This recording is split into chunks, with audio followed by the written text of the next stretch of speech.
Hola, espero que este video sea de tu agrado, ya que te vamos a explicar un poquito sobre la historia de la neuropsicología.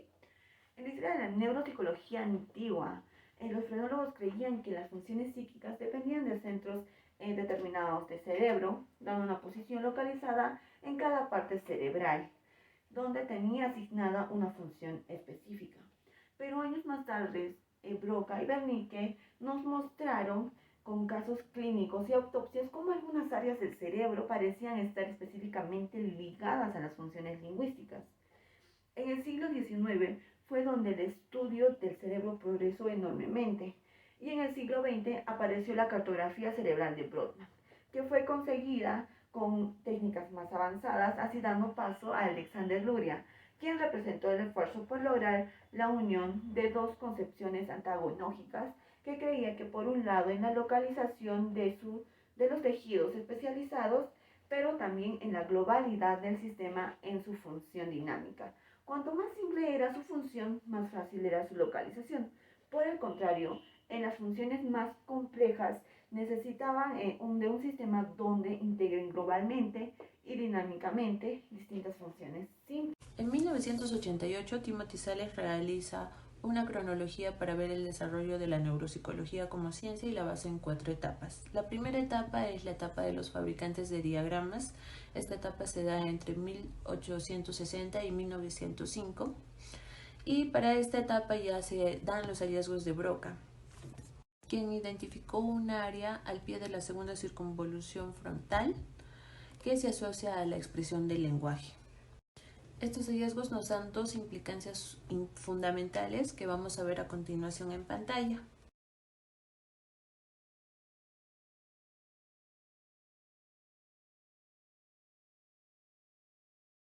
Por otro lado, Wernicke descubrió en el lóbulo temporal un área asociada a la comprensión del lenguaje, descubrimiento que tuvo las mismas implicancias que el de Broca. Fue Wernicke justamente el primero en plantear un diagrama funcional del lenguaje. Y va a decir que el área de Broca contiene a las imágenes motoras del lenguaje y el área de Wernicke a las imágenes auditivas del lenguaje. Ambos centros cerebrales están unidos por las fibras del fascículo arqueado, que permitían unir a la comprensión y a la expresión de la idea de fabricar diagramas en base a imágenes.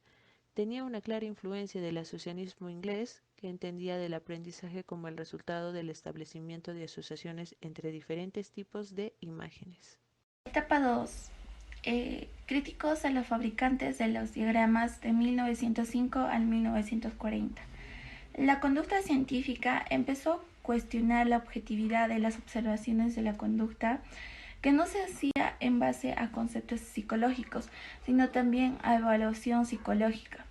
Empezó a cuestionarse también la fuerza de las pruebas aportadas según el método conexionista y la validez de las predicciones realizadas en base a los diagramas.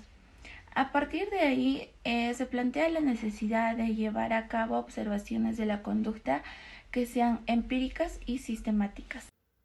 Los estudios en grupo se dieron entre 1940 y 1970. La metodología que se empleó fue la de grupos, fue sustituida a la de caso único.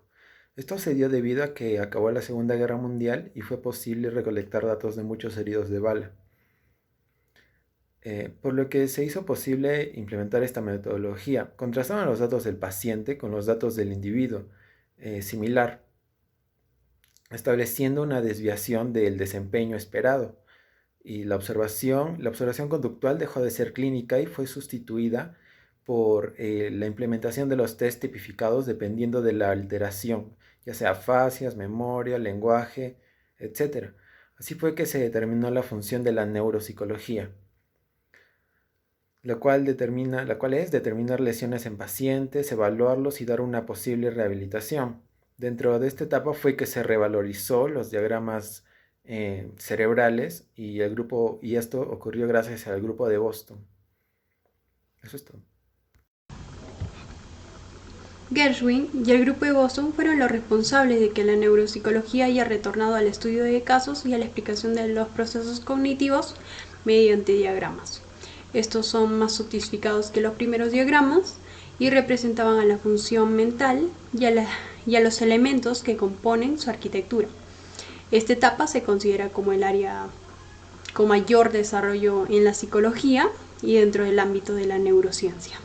Este crecimiento se asentó en varias cuestiones: en el surgimiento de las neuroimágenes, en el desarrollo de las pruebas tipificadas de diagnóstico, que fue resultado directo de la etapa de los estudios de grupo, en el desarrollo de tratamientos para pacientes neuropsicológicos, la rehabilitación neuropsicológica, en la mayor cantidad de publicaciones e investigaciones en este tema y en la ampliación del campo laboral, generando profesionales competentes en neuropsicología.